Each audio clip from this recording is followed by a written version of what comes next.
And joining me now is House Democratic Leader Hakeem Jeffries. Leader Jeffries, welcome back to Meet the Press.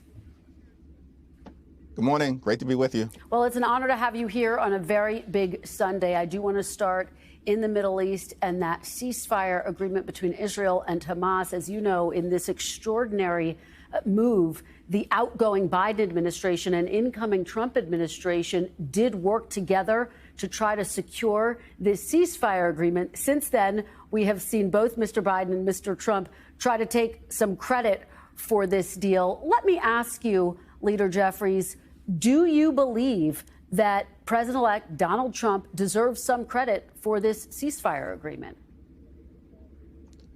What's most important is that it was an act of diplomacy that was accomplished, first put into the public domain, of course, by President Biden in May of last year, having secured the support of the then Israeli War Cabinet and the UN Security Council. We're thankful that Israeli hostages and American hostages are on the way home. Humanitarian assistance will be surged into Gaza to provide relief to Palestinian civilians, and that the foundation will be laid for a path to a just and lasting peace with a safe and secure Israel. Just to the bottom line point, though, Leader Jeffries, do you believe that President-elect Trump also deserves some of the credit for getting this deal over the finish line? How do you see it? I think that'll be a question that historians will have to answer moving forward. Right now, we should be focused on making sure that phase one of this plan is fully implemented, and that we can move to phase two and phase three as it relates to the reconstruction of Gaza, making sure that Hamas is completely and totally eradicated, and that there's a path toward a just and lasting peace. All right, let's talk about the Trump agenda. President-elect Trump's mass deportation operation is set to begin as early as Tuesday. Obviously, the details still being hammered out. He told me he plans to start by focusing on undocumented immigrants with criminal histories. Do you support the raids that are expected to take place this week in major cities? We have a broken immigration system, and we certainly need to fix it, and fix it in a comprehensive and bipartisan manner. That should begin by making sure we secure the border. And House Democrats have made clear that we are ready, willing, and able to work with the incoming administration to get that done in a bipartisan manner. With respect to undocumented immigrants, what America needs is for the incoming administration to focus on violent felons, not breaking up families. So you would support removing violent felons first in these raids that are expected in major cities across the country? I support the current administration and the incoming administration doing what's necessary to ensure the safety and security of communities throughout the United States of America. And that obviously entails focusing on the removal of violent felons who threaten the well-being of the American people. You heard me just talk with House Speaker Mike Johnson about the price tag that is anticipated to be associated with this mass deportation plan. Leader Jeffries, are you prepared to vote yes to support this plan to pay for this mass deportation effort? What we're prepared to do is to focus on the issues that matter. And first and foremost, that means driving down the high cost of living in the United States of America. Housing costs are too high.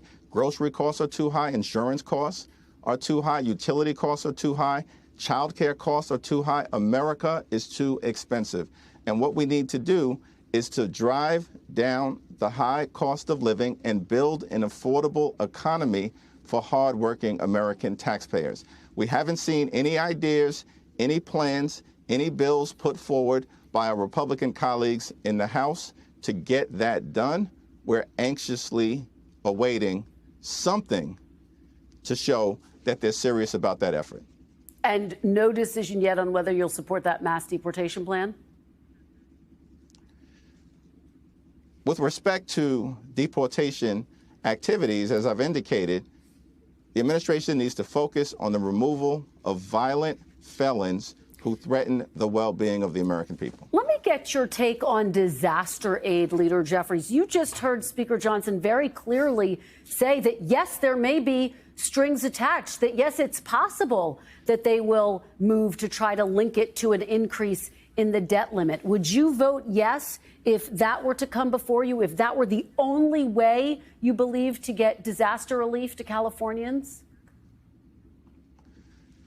The California delegation in the House has been very clear that they do not support conditioning disaster assistance to the American people whose lives have been overturned as a result of the historic wildfires in California.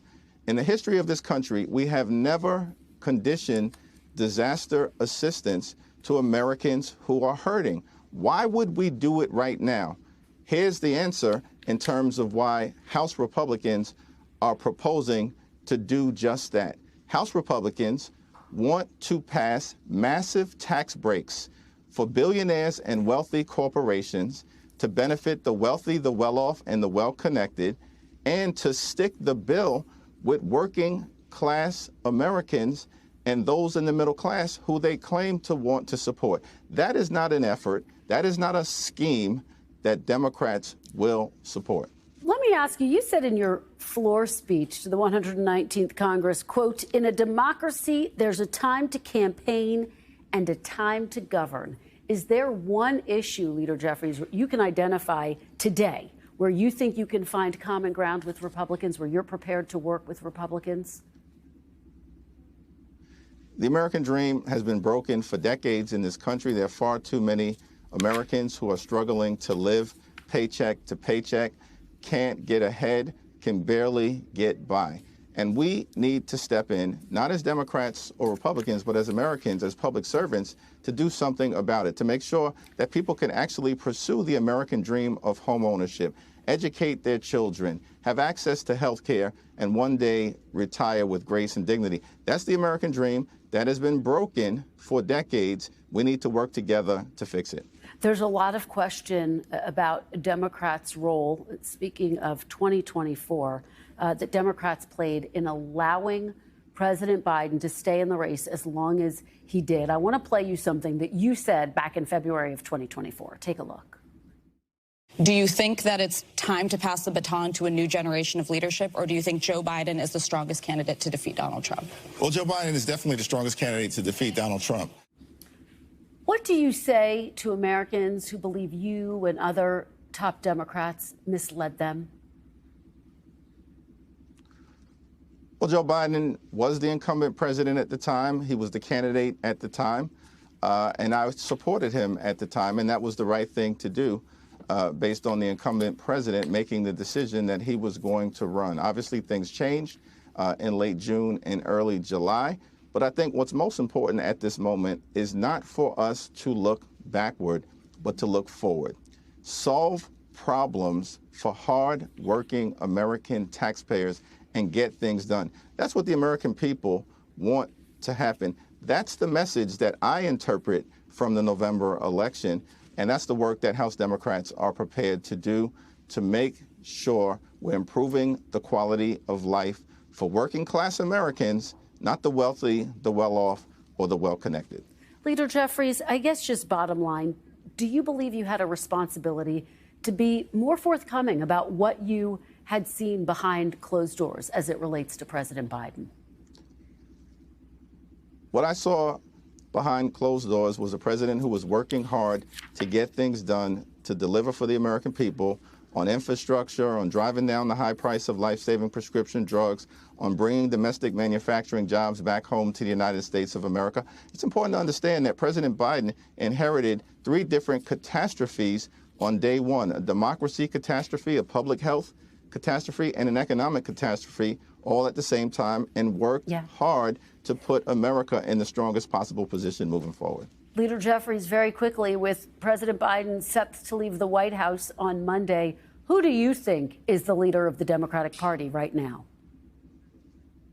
We're going to work hard as House Democrats to get things done for the American people. We'll have a DNC chair election at the end of this month. We look forward to, of course, working with our colleagues in the Senate and Democratic governors across the country in order to present a vision that is inclusive, that is decisive, and that is anchored in making life better for everyday Americans moving forward. And then we'll put it in the hands of the American people in 2 years. All right, Leader Jeffries, thank you so much for joining us. We really appreciate having you on this very significant Sunday.